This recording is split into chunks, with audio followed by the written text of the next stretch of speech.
Well, there were a lot of poor families back in the late 1920s and 30s. This is chapter 23, the New Deal.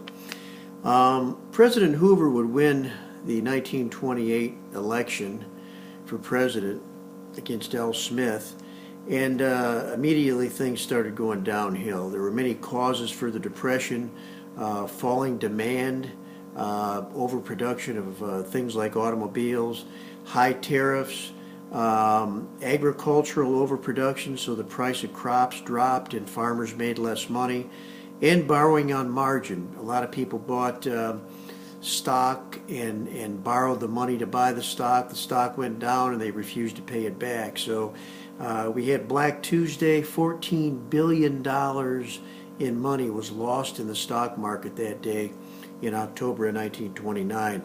People blamed Hoover. In fact, people congregated in cities and they called them Hoovervilles, named after President Hoover.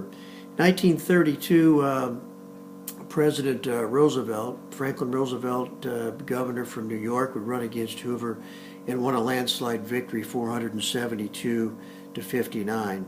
He was in a wheelchair. He had polio since 1921, and he won the presidency 4 times: 1932, 36, 40, and 44. And if he was still alive today, he'd still be running for president, but he died on his 4th term. He loved being president. He had, like I say, he had polio, and he told the media not to take pictures of him unless he gave permission. He didn't want the people feeling sorry for him. And they actually went along with that request.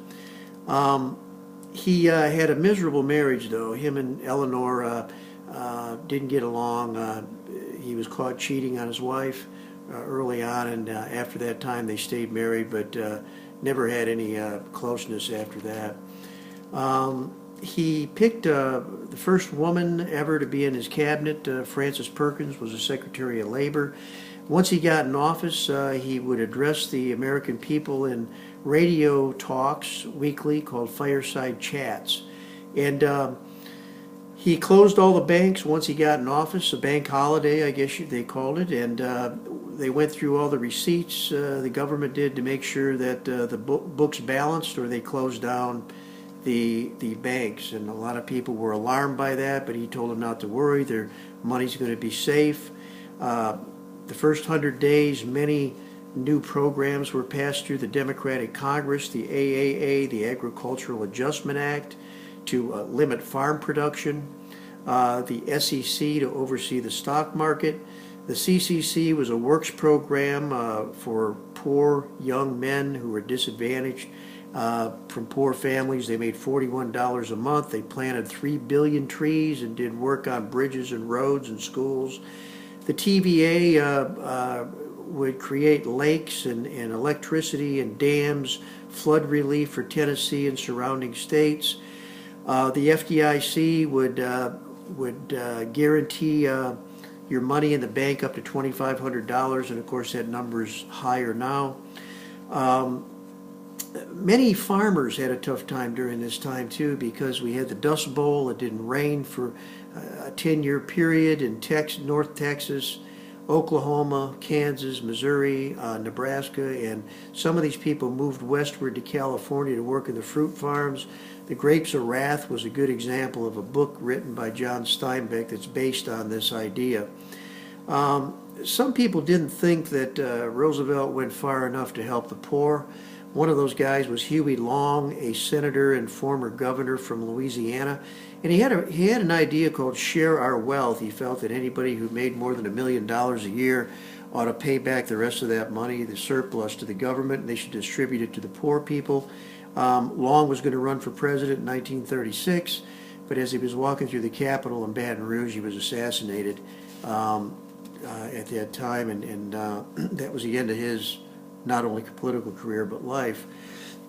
Social Security Act was passed, which gave people over 60 $200 a month if they did not go back to work, and this created, of course, opened up a job for other people.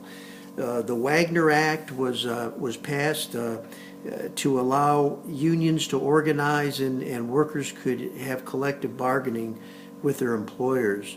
And this was a big win for workers and for unions. During the Depression, 25% of the people were unemployed, 25% more were underemployed. So in other words, they weren't working full time, they were just working part time, or they were working on a job where they got paid less money than the previous job. I remember reading stories about bank presidents who were on the corner selling apples. And my mom and dad lived through the Depression. My dad was born in 1927, my mom in 1935, and my dad tells stories about how they ate a lot of potatoes and eggs. They lived on a farm, and my grandfather couldn't sell enough potatoes to keep the family going, so that's what they had for dinner and breakfast and lunch every day. A couple things to ponder before we close out on the New Deal and the Great Depression. One is the Social Security has, when it came out in the 1930s, 1935, people would retire at 60 and die at 62. Today they retire at 62 or 65 and live till they're 95. We're having so many old people around, and how do we deal with that? How should they draw for 30, 35 years? Are they breaking the bank?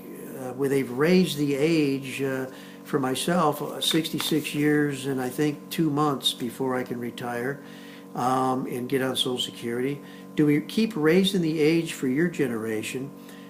Do we give people that are retired less money than they receive now, and people in the future less money too? Or do we have those working right now pay more into Social Security to make sure we can sustain the system?